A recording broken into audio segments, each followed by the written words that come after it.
Hindi cinema के इतिहास में एक आवाज़ जिसे सुनते ही आज भी बर्फ़ से ढके पहाड़ों पर नाचते हुए शम्मी कपूर याद आ जाते हैं। याहू। लेकिन क्या आप जानते हैं कि अगर देवानंद ने एक फिल्म के बजाय दूसरी फिल्म चुनी होती तो शायद ये गाना कभी वैसा नहीं बनता जैसा आज हम उसे जानते हैं। और एक हैरान करने वाली बात, जिस याहू को दशकों से लोग मोहम्मद रफ़ी की आवाज़ समझते हैं, वो आवाज़ असल में रफ़ी साहब की थी ही नहीं। तो फिर कौन था वो इंसान जिसने इस एक गाने के लिए 40 बार याहू चिल्लाया और जिसकी आवाज़ को सामान्य होने में लगभग 2 महीने लग गए? और क्या ये गाना सच में कश्मीर की वादियों में फिल्माया गया था? इस एक गाने के पीछे इतने मोड़ है कि इसकी कहानी भी किसी फिल्म से कम नहीं। नमस्कार दोस्तों, मैं हूँ सुधांशु और आप सुन रहे हैं दिल नए गीत पुराने, जहाँ मैं आपको सुनाता हूँ पुरानी फिल्मों और गानों के अनसुने किस्से। कहानी की शुरुआत होती है देवानंद से। उस समय एक ऐसी परिस्थिति बनी जिसने अनजाने में शम्मी कपूर के करियर की दिशा बदल दी। अगर देवानंद ने नासिर हुसैन के साथ जाने का फैसला ना किया होता और ये फिल्म उनके हिस्से में आ गई होती तो शायद हिंदी सिनेमा को बर्फ़ पर लौटते, फिसलते और आसमान की ओर हाथ उठाकर याहू चिल्लाते शम्मी कपूर कभी नहीं मिलते। वैसे याहू शब्द शम्मी कपूर के लिए नया नहीं था। इससे पहले भी वो तुमसा नहीं देखा और दिल दे के देखो जैसी फिल्मों में जोश में याहू चिल्ला चुके थे। लेकिन इस बार शम्मी कपूर इस आवाज़ को सिर्फ एक चीख की तरह इस्तेमाल नहीं करना चाहते थे। वो चाहते थे कि याहू ही गाने की पहचान बन जाए। जब जंगली का संगीत तैयार हो रहा था तब शम्मी कपूर ने संगीतकार जय किशन के सामने अपना ये विचार रखा। शम्मी कपूर ने कहा, क्यों न फिल्म के टाइटल सॉन्ग में याहू का इस्तेमाल किया जाए। जय किशन को ये विचार बहुत पसंद आया।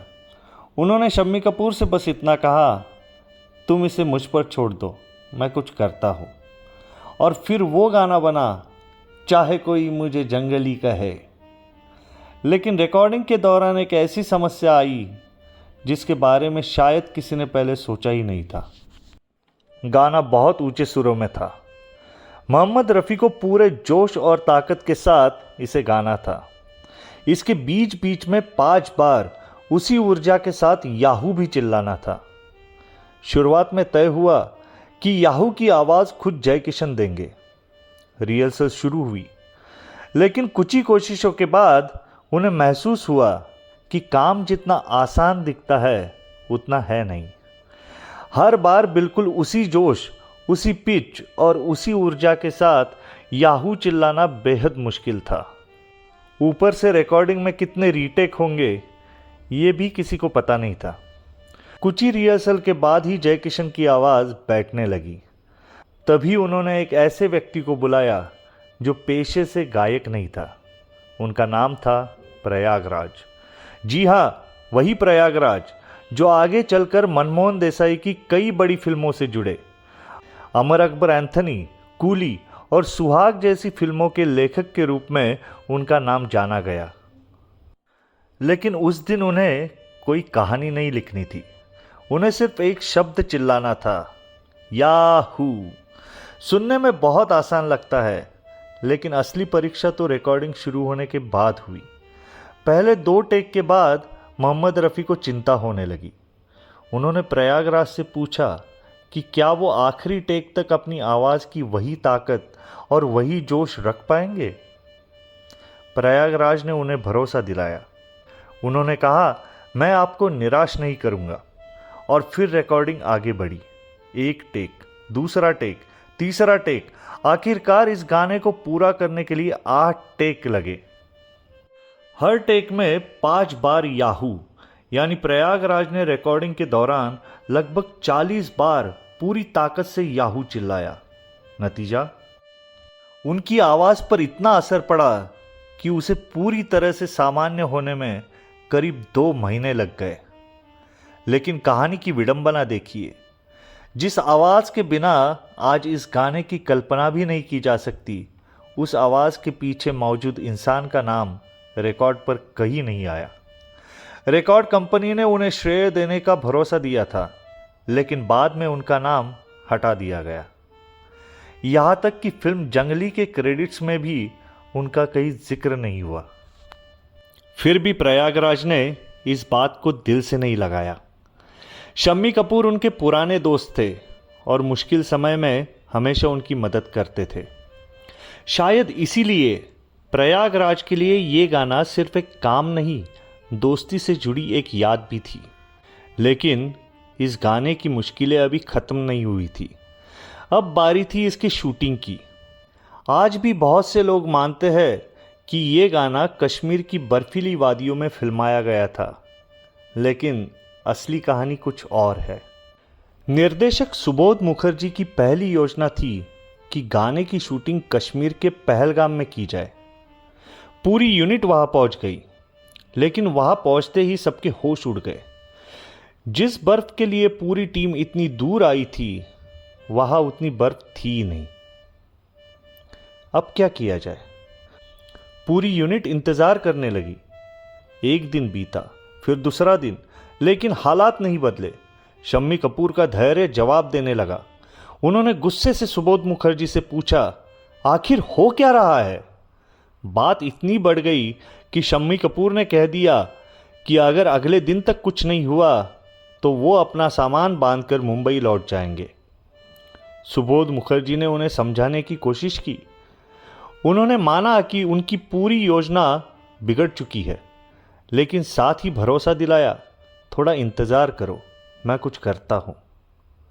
शम्मी कपूर गुस्से से तिलमिला गए थे। उन्होंने जवाब दिया, क्या करोगे? बर्फ पैदा करोगे?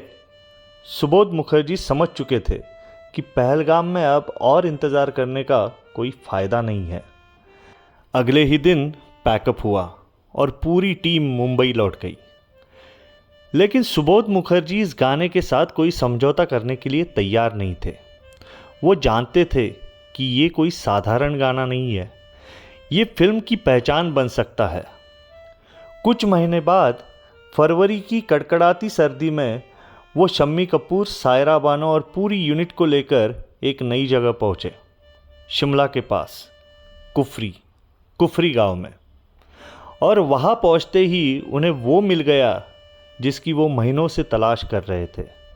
चारों तरफ बर्फ ही बर्फ, कहीं कहीं करीब 12 फीट गहरी बर्फ, और उसके बीच खूबसूरत पहाड़ियाँ। लोकेशन तैयार थी, गाना तैयार था, रफ़ी साहब की आवाज़ तैयार थी, याहू रिकॉर्ड हो चुका था।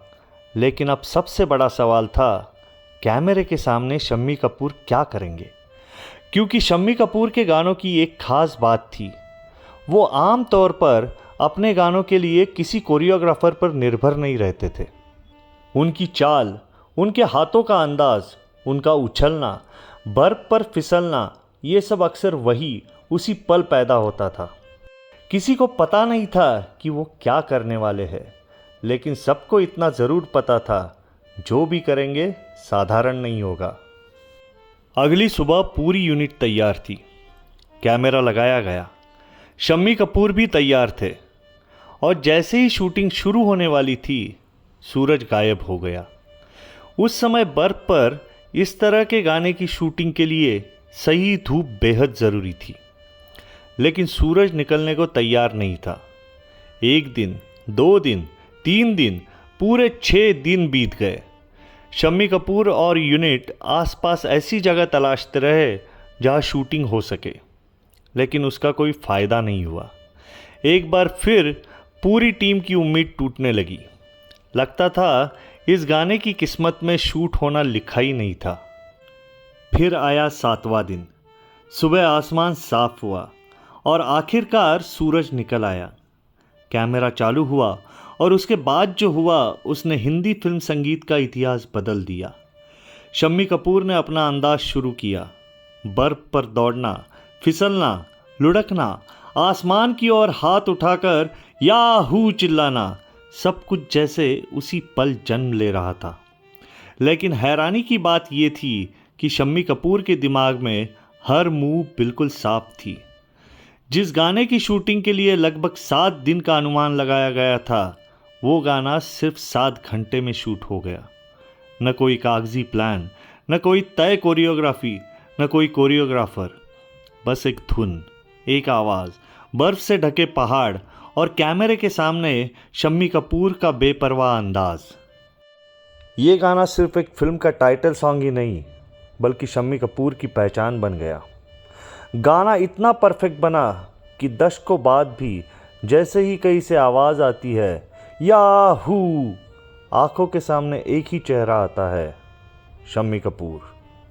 अगर आप ऐसी अनसुनी कहानियाँ और सुनना चाहते हैं तो सब्सक्राइब ज़रूर करें, क्योंकि यहाँ हर कहानी में छुपा है एक नया एहसास। फिर मिलेंगे एक और गीत, एक और कहानी और हिंदी सिनेमा की एक और अनसुनी दास्तां के साथ। तब तक के लिए नमस्कार।